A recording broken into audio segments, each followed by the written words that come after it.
Bienvenidas y bienvenidos a Gastando XP, el espacio donde conversamos temas innecesarios pero medianamente entretenidos sobre juegos de rol.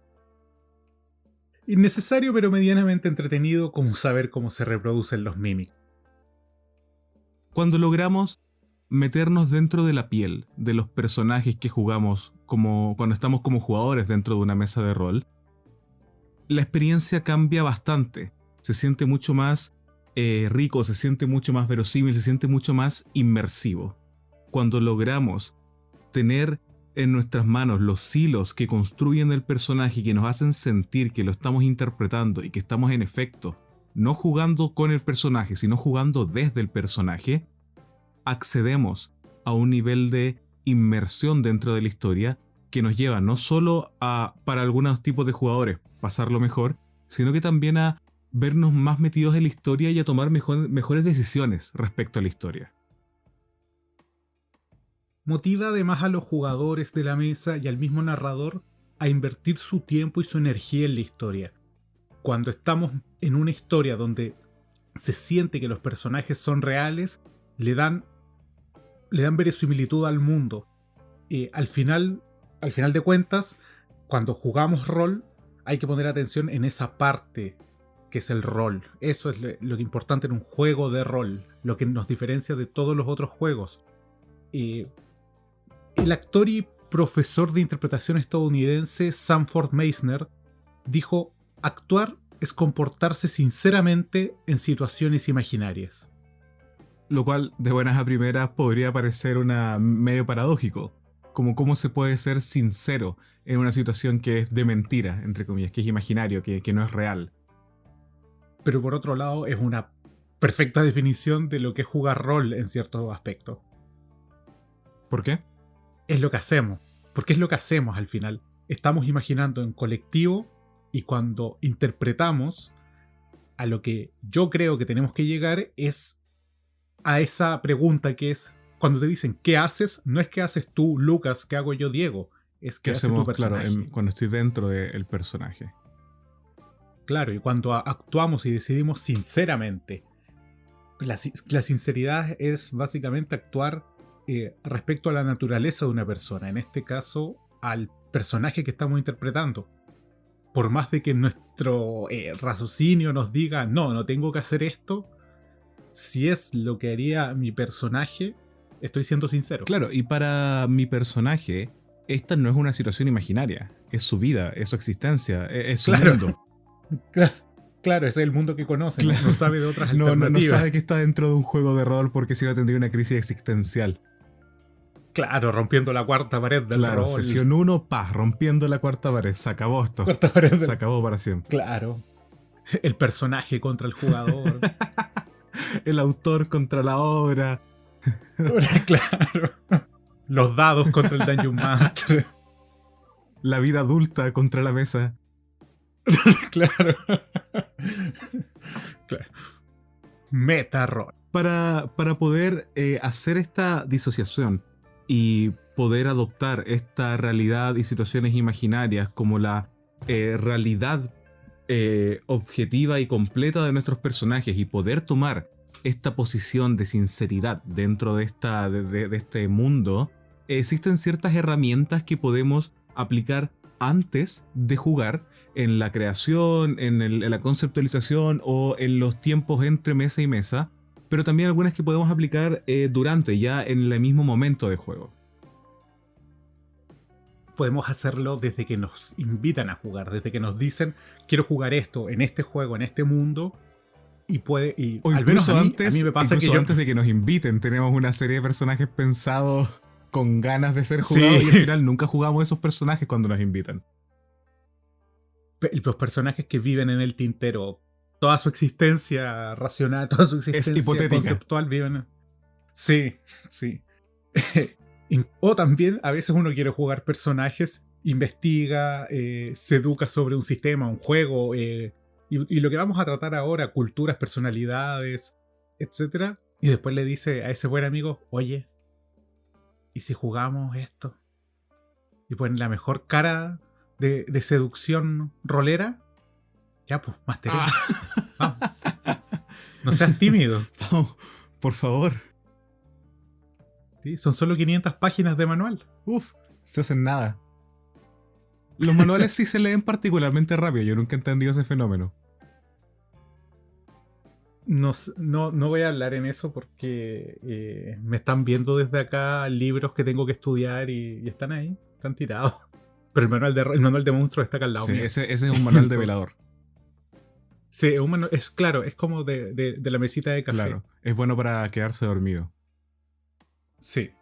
Dentro de estas herramientas que podemos hacer antes, entre sesión y sesión, o incluso antes de que nos inviten, tienen que ver con muchas veces la investigación que hacemos respecto al personaje que vamos a jugar para poder definir sus pilares, su ética y también su trasfondo cultural. Yo creo que es una de las mejores aproximaciones a hacer un personaje para poder interpretar un personaje rico, variado, que no sea solo una expresión de los números en la hoja. Es esa investigación previa. Al menos además yo lo encuentro una actividad muy inspiradora. Sí. Muchas veces conceptos que son súper básicos, muy, muy, muy simples cuando los imagino, quizás tan simple como, oye, quiero probar la combinación de este elemento del sistema con este otro, pero después cuando se vuelve un personaje cuando haces esto, cuando haces ocupa esta herramienta anterior. Investigar el trasfondo cultural, por ejemplo. Bien, si mi personaje va a pertenecer a cierto tipo de cultura, a cierto estrato socioeconómico, a cierta casta, en un mundo de fantasía con tales y tales características, inspirado en tal y tales culturas de tal y tal época, es bueno hacer un personaje teniendo algo de esa información a la mano para poder enriquecerlo, para poder hacerlo verosímil y que esté inmerso dentro del mundo de juego. Que no sea, como dices tú, solamente la expresión de los números en la hoja, que no sea una hoja de personaje andante, sino de que los trazos del personaje estén en concordancia con los trazos del mundo y del fondo que está detrás donde se juega. Y esta investigación nos dice, además de la formulación del concepto, nos habla mucho también de cosas que vamos a hacer en la mesa cuando juguemos. Formas de saludar de distintas culturas, por ejemplo.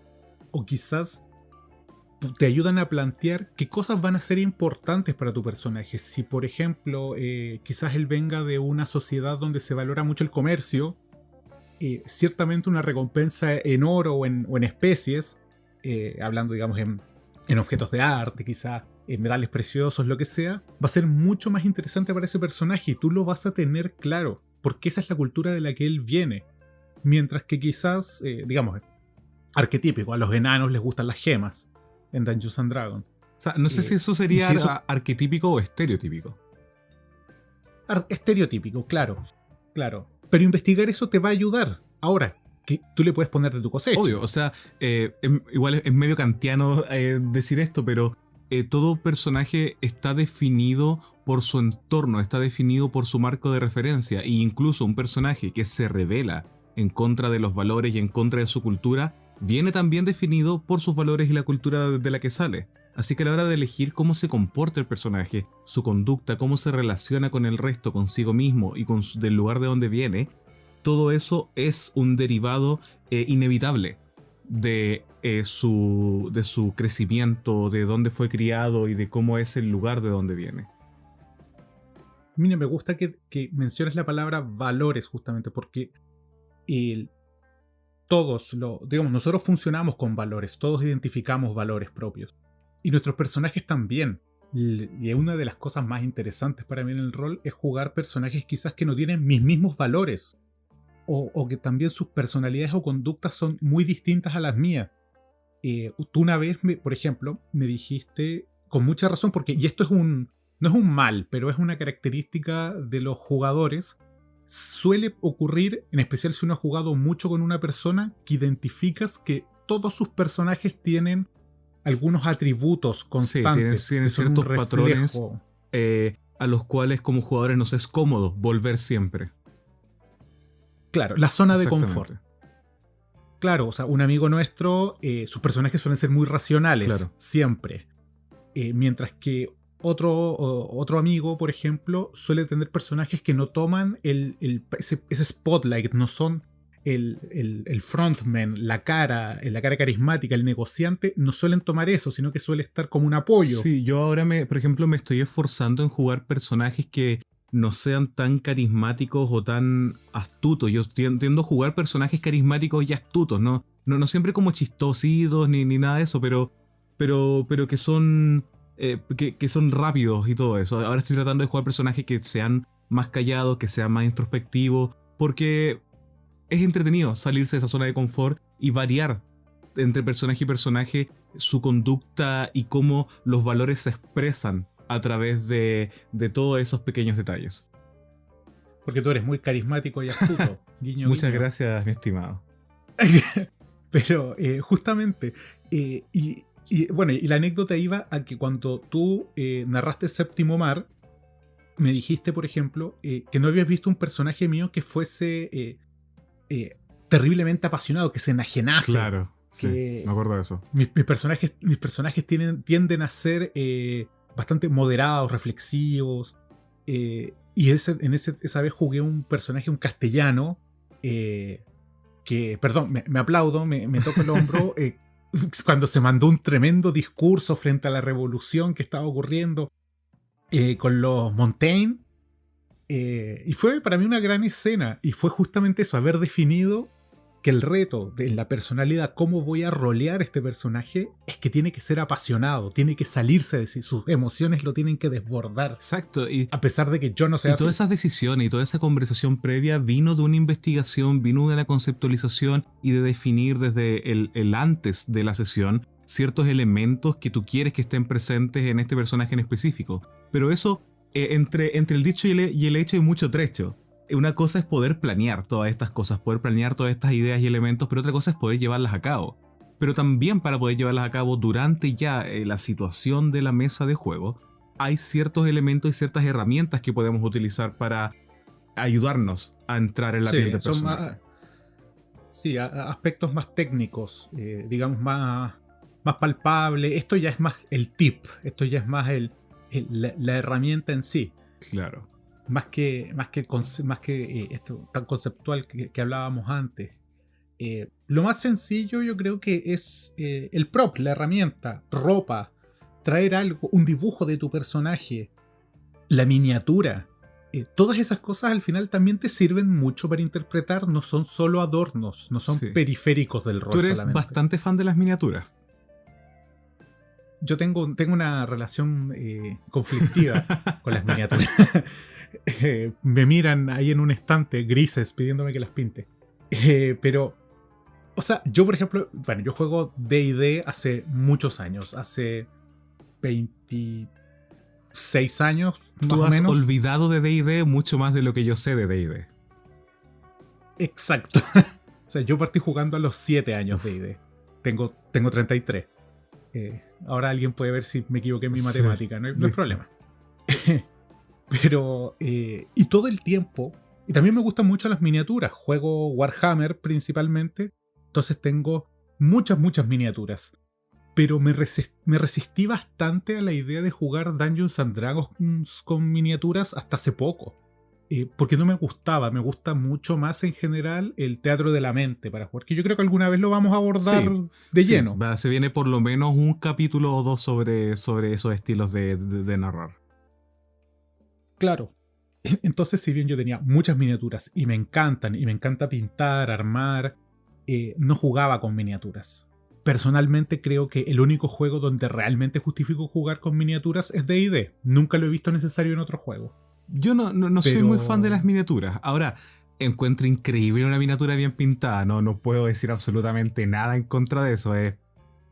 Es esas cosas que uno admira porque sabes que son muy bacanas y que tú nunca las vas a poder hacer. Yo no tengo la motricidad fina para poder pintar nada, ni para poder pintar mi casa. Yo se las pinto, amigo. Yo le pinto sus miniaturas. Gracias, amigo. Yo soy muy fan, más que de las miniaturas, del arte de los personajes, de tener dibujos. Y curiosamente tampoco dibujo, soy pésimo, no tengo como... Bueno, para empezar soy daltónico y no tengo como la sensibilidad espacial para poder entender conceptos visuales en figuras geométricas, nada de eso. Soy pésimo. Además que tengo una postura con el lápiz para escribir que no sirve para nada, pero me gusta también apoyar a todos mis amigos y amigas que son artistas y de vez en cuando, cuando tengo un personaje muy Gran querido, valor los artistas. encargar un dibujo, encargar una ilustración, porque uno sí puede surfear harto en Pinterest y en Google y en DeviantArt, pero nunca vas a No es lo encontrar mismo. lo que tú No. tienes en la cabeza. Siempre vas a tener que conformarte. Claro. Sí, tienes que conceder algo ahí. Y sí, Y para no, un personaje, gran saludo a los sí, artistas ahí. vamos a dedicarle más tiempo a nuestros artistas más adelante. Pero para un personaje que a uno le gusta mucho, que le tiene mucho cariño, no es descabellado pagar un precio justo por tener un arte hecho con las ideas que tú tienes en la cabeza. No es para... Si gastamos en dados, gastamos en papas fritas, gastamos en Coca-Cola, ¿por qué no gastar en algo que está hecho con cariño, con dedicación y que va a ser tuyo para siempre? Justamente, y de lo que hablamos de interpretar, un dibujo es evocador, te habla de una actitud del personaje. Sí. O sea, pensemos que los videojuegos se basan en artes conceptuales. Todo lo que vemos en el cine, en las grandes producciones hoy en día de entretenimiento, Empieza partieron como arte conceptual. Claro, bueno, tengo varios amigos artistas, de hecho, ilustradores de Magic, profesores de arte. Saludos si no están escuchando.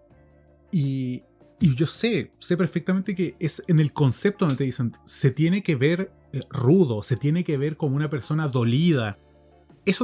Con eso, a ese nivel te puede ayudar el arte del personaje. Te dice su naturaleza. Eso es el arte conceptual. Te tiene que decir la naturaleza del personaje. Y de ahí tú puedes siempre, como un recordatorio constante. Mi personaje es vengativo. O mi personaje es alegre.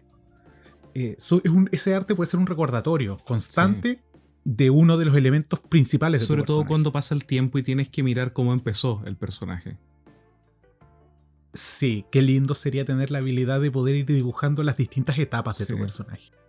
Ahora, a traer a la mesa estas diferentes representaciones, ya sea en miniatura, en dibujo, en bocetos, o incluso a veces en descripciones como literarias, en pequeños párrafos, al estilo de un guión, por ejemplo, funciona bastante bien también.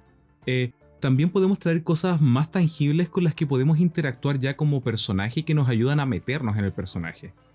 Una de esas cosas que a mí me gusta mucho es la ropa. Yo no juego disfrazado, pero suelo jugar con algún elemento de vestuario de mis personajes. Tengo una bata de levantarme que es verde y tiene unos dragones asiáticos espectacular y que es reversible, por el otro lado es azul y es terrible, fantástica. Y yo siempre que juego juegos de corte más asiático como Leyenda de los Cinco Anillos o D&D, incluso cuando jugamos en un ambiente más japonés, por ejemplo, yo me pongo esa bata y para mí es un kimono, y me pongo esa bata y me siento en personaje y levanto mi mano para decir algo y la manga se desliza. O ya, tengo también un abanico, por ejemplo, que lo uso para marcar mi punto cuando es necesario. Y esas cosas, justamente, por ejemplo, si marcas el punto con el abanico, me ayuda a imaginar a tu personaje haciendo eso. Y hace que sea la historia más verídica, más verosímil. Estos pequeños props, estos pequeñas baratijas, elementos, cosas de ropa, etc. Muchas veces tenemos algunas que nos sirven en general, como mi bata china. O también tenemos algunas que son específicas de un personaje. Por ejemplo, un personaje, una vez que narré una especial de Halloween de Call of Cthulhu, todos teníamos sombreros a la antigua. Mi primo que jugamos en su casa tenía un cucalón porque su personaje era un arqueólogo. Por supuesto, no puede serlo sin Claro, no podía. Otro jugador tenía una pipa, así como una pipa que uno compra en una feria artesanal de así estilo Sherlock Holmes, y apuntaba con su pipa y cuando pensaba... se ponía la pipa en la boca y era muy entretenido, y todos esos elementos al estar en la mesa los ayudaban tanto, era increíble a meterse en el personaje. En el momento que se ponían el sombrero después de ir al baño, ¡pum!, era el señor arqueólogo. Claro, esta es como la otra cara del capítulo 2 que tuvimos sobre detalles y texturas de personaje, donde, claro, esa pipa, que es un detalle y textura, busquen el video, sirve para desarrollar el personaje, te da ideas, y así comienza a armar, y la idea es que ese detalle se traduzca en tu interpretación. Claro, puede ser de que hayas pensado que el personaje tiene una pipa, por lo cual buscaste una pipa, o resultó que había una pipa en la casa donde ibas a jugar, así que definiste como detalle al personaje que resulta que tiene una pipa. Puede ir para ambos lados. Y la pipa ya no es solo mi personaje tiene una pipa y es importante para él porque se la regaló su padre. Ahora cuando yo interpreto a mi personaje en los momentos tensos, hago una pausa para fumar mi pipa. Exactamente, ya no es solamente un elemento visual y de trasfondo, sino que también es un elemento psicológico y de comportamiento del personaje, que es muy importante a la hora de interpretar. Son esas pequeñas conductas, esos pequeños guiños, esos pequeños tics los que le dan mucho color al personaje. Sí, sí. Y mira, y pasando a ya que entramos de lleno en la interpretación, la mesa, esto es quizás hoy en día una de las formas o de los elementos de la interpretación más populares gracias a Critical Role, perdón, que es hacer voces. Uf, todo un tema, todo un drama con hacer voces. ¿Qué queréis que te diga? Sí, a mí me gusta. Yo disfruto hacer voces, no para todos los personajes, pero hay personajes que siento que necesitan una voz especial. Sí, y tienes algunas voces particulares muy muy buenas que me han impresionado cada vez que las escucho. Sí, no, o sea, hasta ahora yo no sabía que podía ser un buen Adam Sandler y un buen Diego Luna. Y un Adam Sandler doblado en latino. Y doblado en latino, Claro. sí. Yo Sí. no soy muy fan de las voces, en gran parte porque soy malo haciéndolas. Admiro mucho a alguien que pueda hacer buenas voces sin exagerar, pero siento que muchas veces las voces pueden quitarnos un poco de la inmersión del momento, porque tienden a ser chistosas, tienden a ser exageradas, o uno a veces, yo personalmente me pongo más nervioso, más inseguro cuando trato de hacerlas. Así que en vez de ayudarme a meterme en la parte inmersiva, me saca un poco. Hacer voces es un arte. Es de hecho, y dicho por los actores importantes y mucha gente de los medios, que es más difícil ser un actor de voz que un actor teatral o de cine, digamos, de pantalla. Hacer voces es muy difícil, muy difícil. Pero muchas veces no es necesario que... No tenemos todos que medirnos con la vara de Critical Role y de Matt Mercer, sí, ¿no? Y de estos grandes actores de voz de incontables juegos y doblajes de anime, sino que muchas veces darle cierta inflexión, utilizar cierto rango de nuestro espectro vocal, ya ayuda a darle carácter al personaje. No es necesario hacer un acento, no es necesario hacer una voz particular, sino que darle ciertas entonaciones y ciertas actitudes a la voz. Ya ayuda mucho. Sí, para alcanzar de hecho esas actitudes, yo buscando, investigando, porque me gusta hacer voces, como decía, la posición corporal. Por ejemplo, cuando tendemos a hacer voces más graves, es natural que, por ejemplo, elevemos el pecho y abramos los brazos. Porque eso, en nuestra cabeza tenemos esa idea de que la gente que habla grave es más grande. Claro. Y eso sirve mucho a la hora de tomar, de hacer una voz. O si queremos hacer voces más suaves o más lentas, tendemos a bajar los hombros y bajar la mirada. La posición corporal, además, digamos, de todo lo que no me voy a meter ahí porque no lo sabría explicar bien, que es cómo respirar, técnicas de respiración, cómo expulsar el aire. Esas son cosas ya que tendrán que buscar con expertos. Deberíamos hacer algún día un taller en este podcast sobre eso. Y traer a alguien que de verdad sepa para que nos enseñe. Claro, jugar rol mientras te alinean los chakras. Fantástico. No sé. 2x1. 2x1. Pero eso, por ejemplo, es una muy buena forma de comenzar en lo que es hacer voces. Y también, por ejemplo, revisar tu rango vocal. Hay voces que uno simplemente no puede hacer. Y hay que tener cuidado porque en intentar hacerlas, al final termina siendo, como tú dices, ridículo o demasiado caricaturesco y rompe la inmersión. Sí. Es un arte, hay que tener cuidado. Y muchas veces... esto lo vamos a hablar eventualmente en un capítulo sobre el humor en las mesas de rol, pero muchas veces un momento de chiste, un momento de risa puede hacer más daño en una situación intensa. Puede sí. Restarle harto y no siempre vale la pena ese tipo de cosas. Pero al final el tema es trabajarlo, el tema es practicarlo, el tema es recibir siempre retroalimentación de parte de tu mesa, ir conversando cómo va, practicar tú solo, hablar solo. y ir asociando ciertos rangos vocales y ciertas posturas corporales a ciertos personajes que tienes en la manga. Sí, yo de hecho, mira, por ejemplo, estoy narrando ya hace varios años porque, bueno, un jugador estaba en Brasil y solo venía en el verano, entonces solo jugamos cuando él estaba acá. Llevo ya un par de años narrando Curse of Strahd, la aventura de Dungeons and Dragons. Y el tema es que necesitaba una voz para Strahd, porque es el máximo villano de la historia y uno de los villanos más importantes en toda la historia de D&D. Y buscando esa voz, me encontré, por ejemplo, que mi Bela Lugosi es horrible. Bueno saberlo. Sí, y acentos y el acento rumano. Ahora nuestra tampoco audiencia era- sabe 3 cosas sobre ti: que tienes 33 años, que tienes miniaturas sin pintar y que tu Bela Lugosi es terrible. Pero tengo un buen Adam Sandler y Diego Luna. Y el tema fue que al final llegué un poco a la voz de Drácula en Castlevania, la serie de Net. Tampoco la podía hacer exactamente porque no era la voz que quería. Ese Drácula habla muy tranquilo, muy sereno.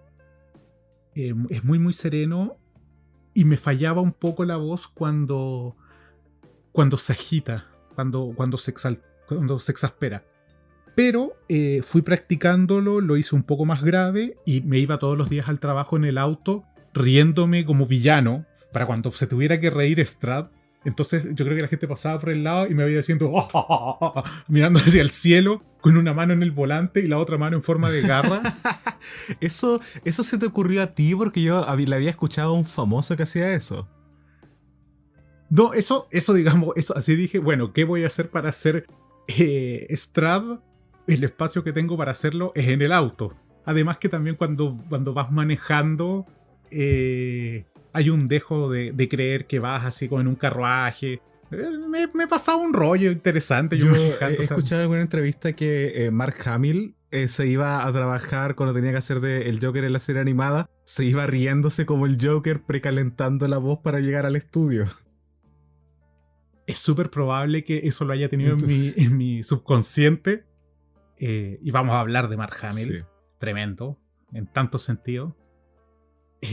Pero sí, es eso. Ayuda. Practicar. Y un buen truco, como decía, Diego Luna, Adam Sandler, mi mal Bela Lugosi. Buscar actores famosos. Muchos son muy reconocibles. Sí, para parar bien También la oreja cuando vemos películas y televisión. Sí, justamente. Hay que atender a eso. Y ya que hablamos de actores, actuación corporal. Otro elemento que podemos utilizar para entrar en personaje. Hace mucho tiempo, cuando yo estaba empezando en el rol, bueno, hace no tanto tiempo como tú, sin duda alguna, pero recuerdo que mi máster de esa época me dijo que una de las formas de soltar a alguien en el minuto 1 para que se soltara corporalmente, para actuar corporalmente, era saludarlo y darle la mano en personaje.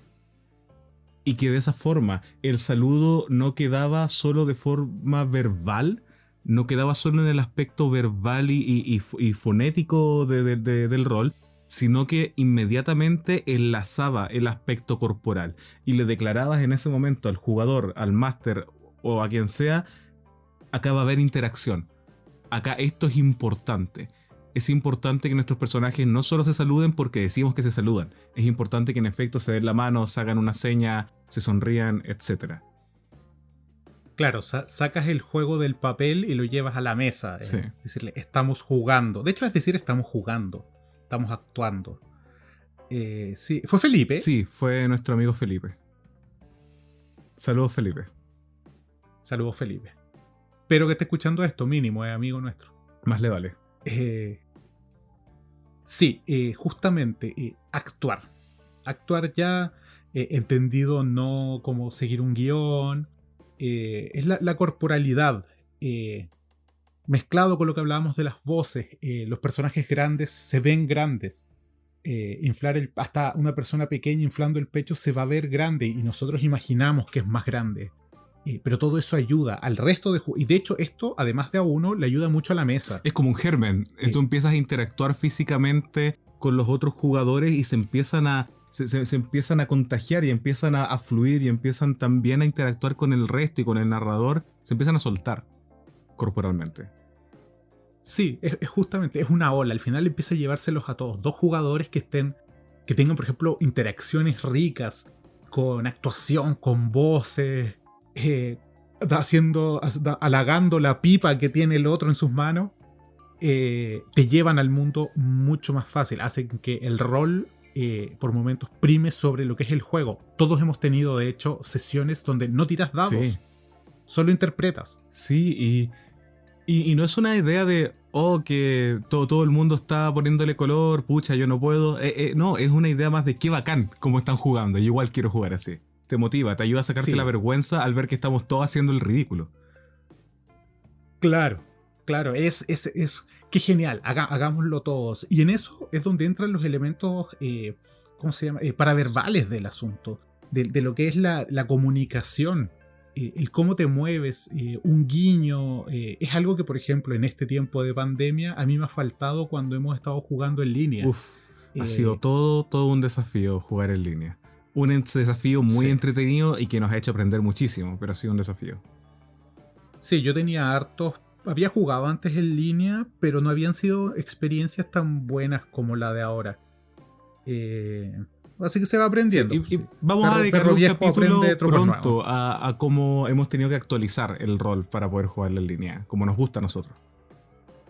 Sí, Merece un capítulo completo. Sí, buen punto. Anótalo en la tabla. Anotado, mi estimado. Ahora, todos estos elementos para poder vernos más inmersos, para poder meternos en la piel del personaje, ya sea a través de la investigación previa, toma de decisiones, o a los props, las voces, la actuación, la vestimenta ya en la mesa de juego, ya tienen una ventaja, que es que el juego es para muchos más entretenido así. Pero también tiene otro valor agregado, y es que potencia la idea de la inmersión dentro de la historia. Cuando tú estás interpretando convencido a tu personaje, estás dentro de la piel del personaje, estás empezando a experimentar la historia no como el jugador, sino como el personaje. Eso es, mira, es notable que lo digas así. Creo que esa es la clave. Interpretar o vivir la historia desde el personaje. Suena muy... cuenteado, suena muy ciútico. Suena a cuento, sí, suena a estar dándole aires a esto de algo que no es, pero eso es, en verdad. Eso es jugar rol. Es algo, de hecho, que hacemos desde pequeños, jugar roles. Sí, yo cuando conocí el rol dije, ¿dónde estuvo esto toda la vida? Yo venía haciendo esto desde los 8 años y se me perdió porque me empezó a dar vergüenza. Pero jugar a interpretar es algo que hacemos desde chicos. Sí, y todos estos elementos que ya hablamos, los que ya mencionaste, estás dentro. Y ahí comenzamos volviendo a la cita del inicio, bueno, ahora que soy este personaje, tengo que ser sincero en mis decisiones. Y eso es muy importante para el desarrollo de la historia colectiva, porque el narrador le está narrando al personaje. O sea, le narra a los jugadores, pero la historia es de los personajes. Entonces, eso hace, por ejemplo, que jugar con la misma gente en un grupo estable muchos años no sea aburrido, porque esa gente interpreta distintos personajes. No van a responder siempre igual, si es que están inmersos en la historia. Y si es que tienen en cuenta esta idea de ir variando y poniéndose desafíos cuando ya están muy dormidos en los laureles, están muy en su zona de confort. Sí, de hecho, un amigo también con el que jugamos tiene esto que mencionábamos, que sus personajes a veces tienden a tener ciertos rasgos comunes. Digámoslo que sus personajes suelen ser medios canallas. Ya. Voy a guardar la palabra canalla. Me parece elegante. Sí, me parece quizás demasiado elegante para su tipo de personaje recurrente. Pero su mejor personaje está en tu historia, una historia de superhéroes que llevamos, donde es todo lo contrario. En vez de ser de bajos fondos o con estos rasgos picarescos. Es un joven de alcurnia y de colegio privado. Claro. Y es terrible, y es pedante. Mira menos a la gente. Pero es de buen corazón, ¿cachai? Al final es su crianza. Sí. Y tiene que... O sea, es un héroe. De hecho, es un héroe. Nadie puede negar en ese mundo que no es un héroe. Pero sí, Sí, ese personaje es su gran salida de su zona de confort y es uno de los mejores personajes que le he visto jugar. sí, de sus personajes es mi favorito, totalmente. O sea, así como, sin lugar a dudas, disfruto mucho verlo interpretar ese personaje. Porque justamente está tan inmerso en la historia, sé que siempre es un trabajo colaborativo junto al narrador y los otros jugadores, pero está tan inmerso que no dejo de ver a este amigo ahí en la mesa y veo a su Y eso es personaje. curioso porque uno pensaría, sobre todo cuando estás lidiando con jugadores nuevos, eh, que es más inmersivo, es más cómodo y es más fácil jugar personajes que se parecen a nosotros. Y para algunos le funciona, pero muchas veces es más fácil jugar y más fácil verse inmerso jugar personajes que no se parecen a nosotros o que no están dentro de nuestra zona de confort. Porque la actuación es más actuación y como estamos actuando nos disociamos más y nos vemos más metidos en el personaje. De hecho, estaba pensando en que no sé por qué ocurrirá eso, pero tienes razón, debe ser eso. Eh, Hay un esfuerzo Sí, activo por ser otra persona, exactamente. por ser esta otra persona. Y de hecho, también en esa idea donde empezamos a ser otra persona, esa otra persona crece, empieza a actuar diferente, se aleja del concepto inicial, toda esta idea de la anteproducción del personaje. Nos podemos separar, ir bien lejos de ello, porque las decisiones que toma el personaje, no las tomamos Y eso nosotros, o sea, las eso es tomamos nosotros, excelente porque pero cuando no estamos tan inmersos, tendemos a empujar al personaje a que sea siempre el mismo y que sea predecible. Porque estamos desde afuera, estamos como manejando un mecha, por ejemplo, desde adentro con controles, no somos el mecha. Y siempre te empujamos a los personajes que actúen de tal y tal idea que definimos en la creación, que siga tal y tal cliché, que sea predecible en tal y tal circunstancia, lo cual es bueno, solidifica a los personajes, les sí, da sí, consistencia, pero cuando sí, y es lo que planeamos, exactamente, digamos. uno juega lo que planea al final. Pero cuando estamos desde adentro, cuando somos el mecha, cuando no lo estamos manejando con controles, eh, dejamos que nos sorprendan, porque el personaje fluye y los momentos en que los personajes crecen es cuando no son predecibles, es cuando toman esas pequeñas, medianas o grandes decisiones que por razones sólidas, por razones emocionales, por razones de las que sea, nos sorprenden y no actúan de manera predecible, actúan de forma que no nos esperaríamos, pero estamos tan inmersos dentro de ellos que es completamente lógico y es completamente verosímil, no es forzado. Y muchas veces más forzado hacer que sea siempre igual que dejar que nos sorprenda. Sí, y si analizamos también todo lo que es el cine, el teatro, las historias, los libros, creo o no creo haber recordado que alguien diga una crítica que diga, me encanta su personaje, no cambió nada en las 2 horas de Claro, por película. algo los personajes suelen tener un arco en la mayoría de las películas. Sí, y ese arco tiene que ir hacia adelante. Puede ser un arco cíclico que termine en el mismo punto y esa es la moraleja. Como Ángel, la niña de las flores estaban en su patio, todos lo sabemos, pero el camino fue lo importante. Pero tienen que evolucionar, tienen que cambiar. Yo encuentro que es maravilloso cuando, y me ha pasado mucho en juegos como Dungeons and Dragons, donde tú te proyectas los siguientes niveles, qué vas a hacer, en qué vas a invertir tu experiencia.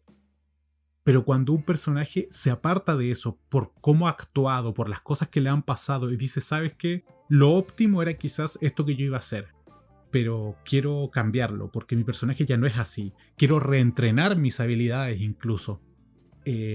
Mi personaje ahora quiere descubrir la magia. Lo que sea, significa que el personaje tomó mucho más vida que meramente ser una hoja de ruta con números, bonos, que algún día tenían que cumplirse.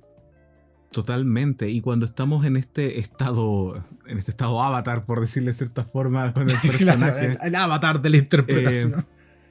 percibimos la Cuando historia diferente y nos damos cuenta de más cosas respecto a la historia. Yo, por ejemplo, en Leyenda de los Cinco Anillos, en mi primera historia de la vida, juego con un investigador, un Kitsuki, que Kitsuki Sugi. es excelente resolviendo misterios, sacando deducciones, resolviendo acertijos. Y yo no soy tan bueno en eso, pero cuando lo juego, por alguna razón soy bueno en eso. Y las agarro al vuelo y descubro cosas y entiendo cosas que yo no entendería si fuera yo. Pero como soy Kitsuki Takechi, las entiendo y las resuelvo y estoy un paso adelante. Y mira, va a sonar extremadamente estúpido lo que voy a decir, y lo sé, pero pareciera a veces que el personaje me juega a mí. Ay, yo quería decir eso. Hermano, Ejecuten el a personaje me juega a mí. ejecútenlo inmediatamente. Pero sí, en efecto, porque puedo hacer cosas, puedo pensar de una manera, me doy cuenta de detalles que yo nunca me daría cuenta y que yo nunca podría hacer si estuviera viendo al personaje desde afuera. Solo lo puedo hacer cuando estoy con mi bata china, con mi abanico en la mano y completamente inmerso en Kitsuki Takechi. Se mezcla todo y ya y es tu personaje ya aparte, disociado de Lucas. Sí, esos son los personajes. Y al final yo sé que ese es tu personaje favorito como de la vida. Esos son los personajes que recordamos. A veces recordamos grandes tiradas de dados de ciertos personajes, grandes momentos.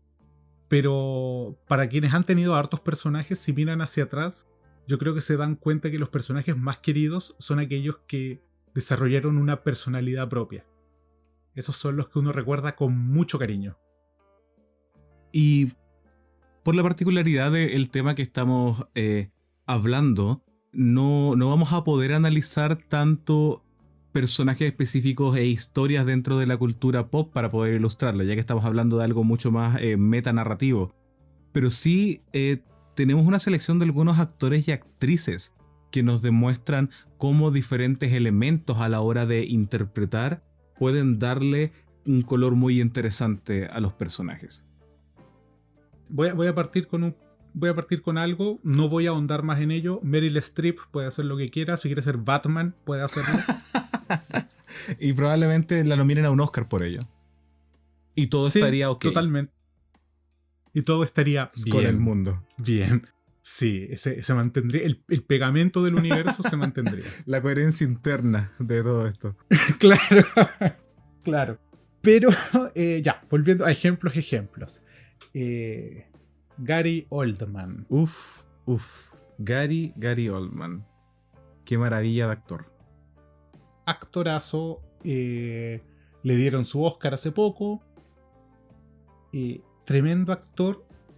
Mira, y lo traigo a la palestra, la verdad, porque increíblemente, para lo que estamos haciendo, para el ejercicio que estamos haciendo de inmersión en los personajes, creo que se da el caso de que ciertos personajes de Gary Oldman, un tremendo actor, indiscutible, logran generar esta idea de un personaje memorable, digamos, bien roleado, que si yo lo viese en una mesa diría, este es un personaje y no solo un NPC. Y hago el paralelo, por ejemplo, a un personaje que en los cómics lo amamos, es un gran personaje con grandes momentos. El comisionado Gordon en la saga de Batman de Nolan. Sí. Buen personaje. Excelente saga. O sea, nada que decir. Pregunta rápida, ¿tu favorita de esa saga? Mi favorita, la segunda, El Caballero de la Noche. La mía es Batman Inicia. Pero por gusto particular por Liam Neeson. Sí. O sea, siento que tiene 3 villanos excelentes, tiene una estructura impecable, pero ya, no andemos en eso. Era una pregunta rápida. Gary Oldman. Solo voy a decir que Daniela, mi esposa, que era fanática de Heath Ledger antes del Joker, y cuando yo dije, él de Joker, ¿pero cómo? Y ella me miró a los ojos y me dijo, va a ser espectacular. Y así fue. Un momento de clarividencia astral. Sí, no, ella ya lo sabía. Sí, y ahora es indudable. Yeah, bueno, Gary Oldman.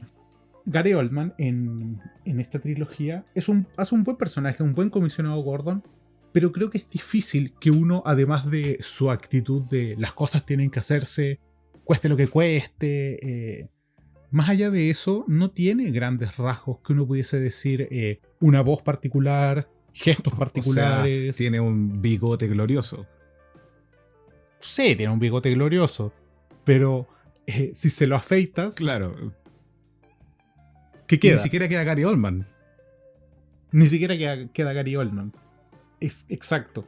En cambio, cuando hace de Zorg en El Quinto Elemento, ya, una película que vamos a decir que es de culto, pero no particularmente porque sea la mejor película de ciencia ficción.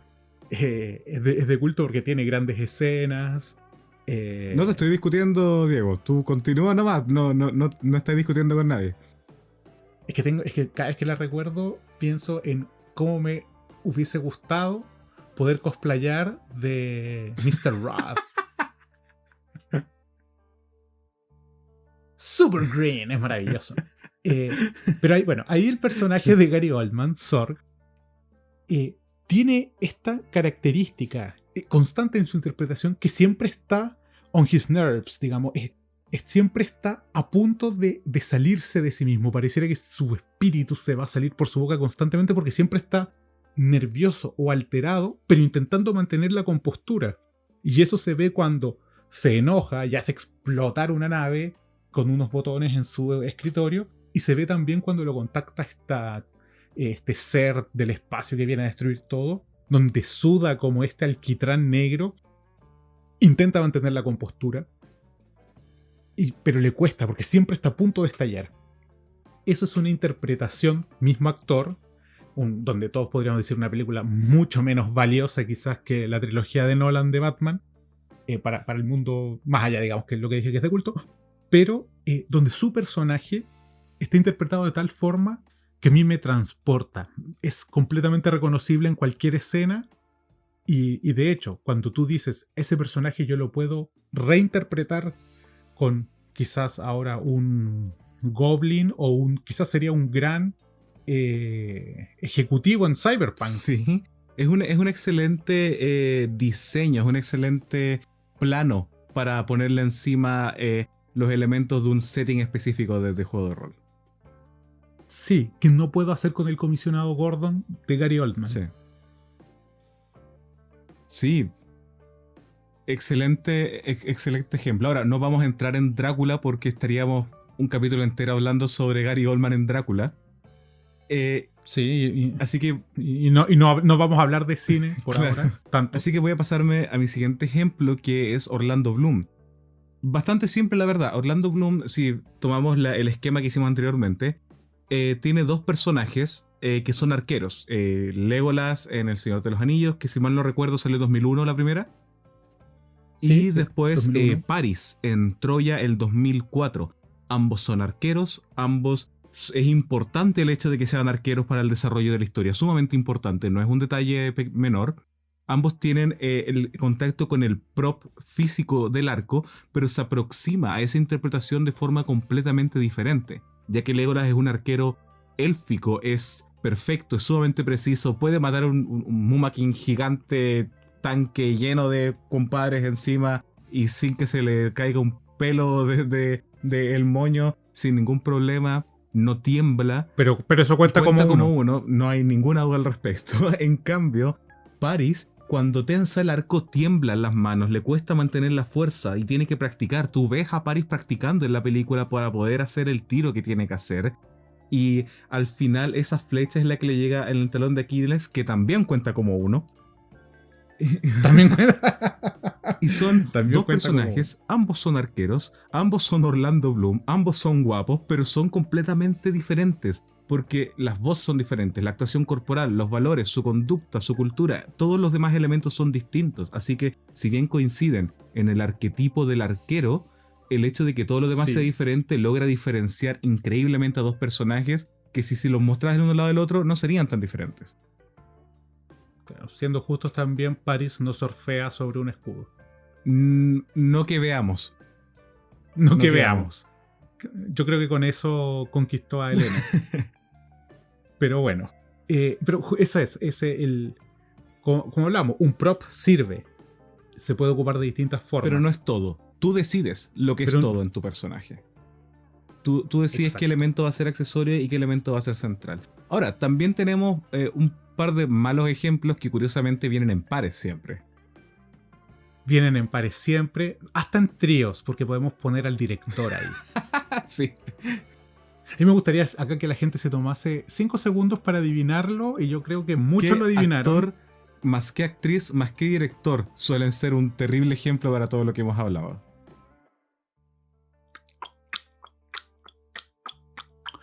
Johnny Depp y Helena Bonham Carter. Y esperando entre las Con- sombras está el director. El director de que... Hoy acabo de olvidar el ¿Tim nombre Burton? de... Tim Burton. Gracias. Él y sus casas deformes. Sí, Johnny Depp y Helena Bonham Carter me cargan juntos. Me cargan. Me gustan mucho separados en ciertos proyectos específicos.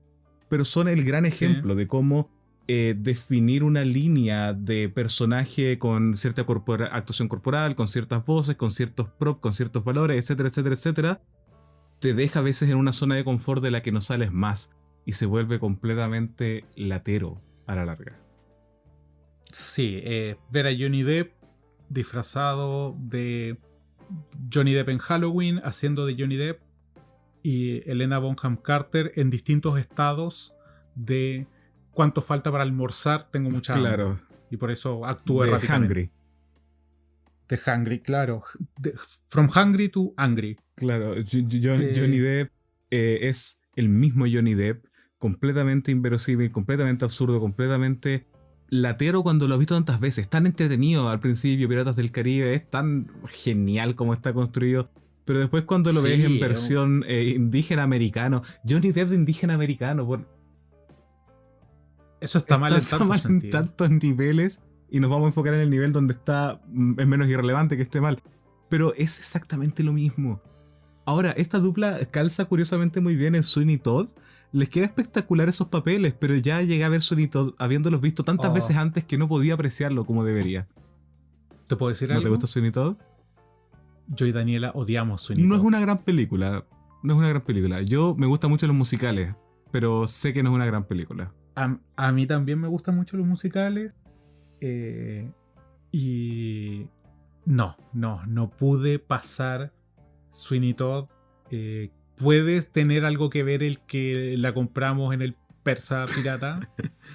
La calidad no era la mejor, pero no, para mí fue Johnny Depp y Helena Bonham Carter en la cara. Sí. Un golpe en la cara de Helena Bonham Carter con Johnny Depp. Coma diabético de Johnny Depp y Helena Bonham Carter. Sí. Ahora tienen actuaciones que lo redimen. Sí, digamos, las antiguas tienen muchas actuaciones. Sí, sin duda alguna. Johnny Depp me encanta, por ejemplo, en Jinete sin Cabeza. Siento que es una película espectacular. El personaje de Johnny Depp es tan poco Jack Sparrow, es tan como incómodo. Es compuesto. Es un excelente personaje. Y es compuesto, está en control de sí mismo. Sí, y puedes ver cómo se va quebrando a medida que va avanzando la película y es completamente verosímil y creíble, ¿no? Y Helena Bonham Carter, no la he visto, pero he escuchado que hace un excelente papel en The Crown.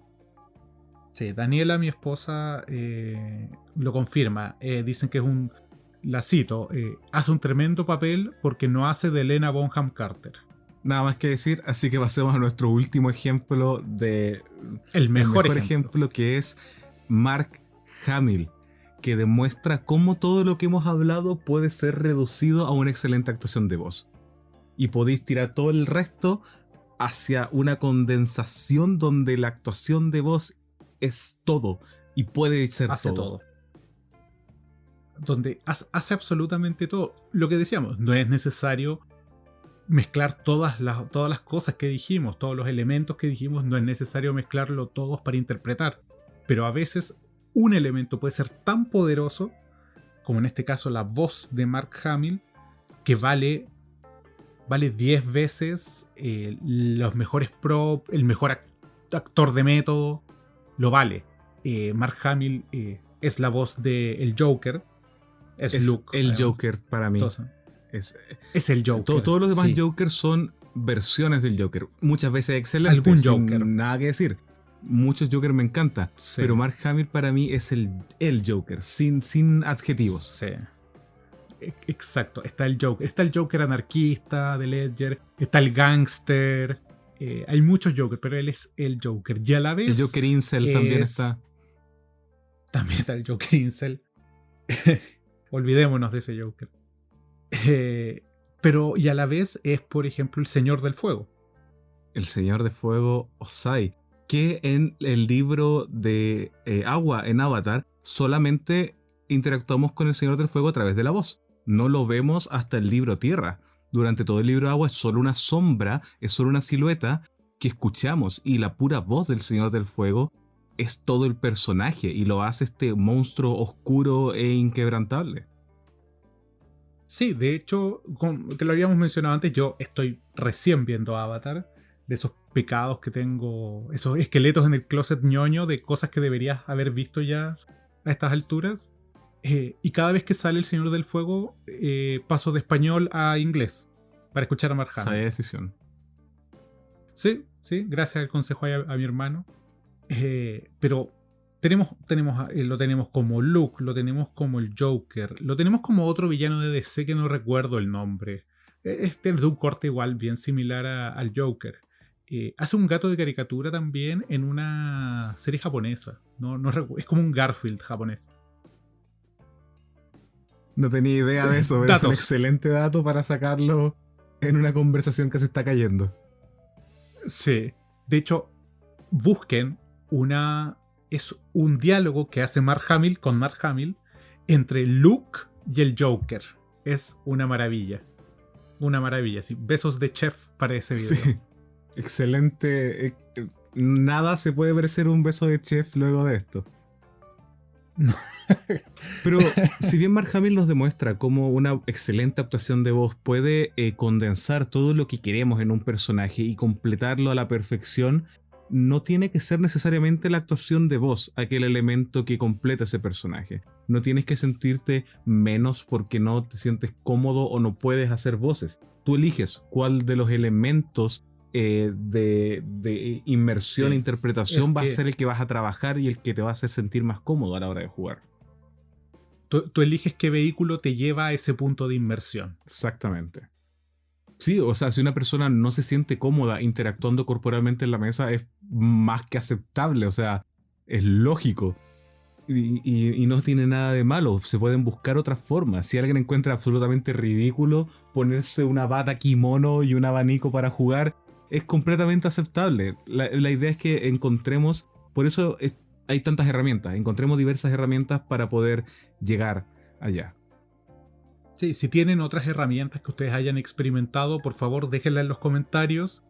Y cualquier cosa, si quieren que hablemos de otros temas, todos los consejos, todas las críticas siempre son bienvenidas. Y yo creo que ya vamos cerrando esto. Sí, y si quieren que hablemos de ciertas películas, cómics, libros o algo en específico como ejemplo, también háganoslo saber.